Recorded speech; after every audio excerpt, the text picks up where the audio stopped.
বর্ধমানের জামালপুরের দামোদর নদ থেকে মৎস্যজীবীদের জালে ধরা পড়ল এই প্রথম 1 কেজি সাইজের একটি ইলিশ। দেখতে ভিড় মানুষের। এবারে পূর্ব বর্ধমান জেলার জামালপুরে নতুন চমক, দামোদর নদী থেকে ধরা পড়ল শুক্রবার 1 কেজি সাইজের ইলিশ। ডিবিসি জল ছাড়ায় প্লাবিত হয়েছিল দামোদরের বিস্তীর্ণ এলাকা, ভেসে গেছিল জামালপুর। আর এই জল ছাড়ার ফলে দামোদর নদে ঢুকে পড়ল ইলিশ। আর আজ মৎস্যজীবীদের জালে ধরা পড়ল 1 কেজি সাইজের ইলিশ, যা নিয়ে আসা হলো জামালপুরের মাছ বাজারে। ইলিশটি বাজারে উঠতেই অসংখ্য মানুষ বাজারে ভিড় করেন দামোদরের ইলিশ দেখতে।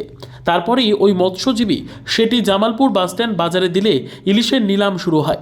দাম বাড়তে বাড়তে যা দাঁড়ায় 2100 টাকায়। তারপর সেটি এক ভোজন রসিক বাঙালি কিনে নেন। 2100 টাকার উপর নেই, 2100 টাকার উপর নেই, 2100 টাকার উপর নেই। পূর্ব বর্ধমান থেকে পাপাই সরকারের রিপোর্ট, পিবি নিউজ। সৌন্দর্য লেডিস বিউটি পার্লার। আর দেরি না করে আজই চলে আসুন। মেয়েদের জন্য সুখবর, এখান থেকে পাচ্ছেন মেয়েদের বিশেষ সাজসজ্জার সকল সামগ্রী এবং বিভিন্ন মেশিনের সাহায্যে সাজসজ্জা করানো হয়। এছাড়া এখানে সমস্ত রকমের হাতের তৈরি হোমমেড প্রোডাক্ট পাবেন। যে কোনো অনুষ্ঠানের জন্য অভিজ্ঞ বিউটিশিয়ান দ্বারা মেয়েদের সাজানো হয়। এখানে যত্ন সহকারে হাতে ধরে পার্লারের কাজও শেখানো হয়।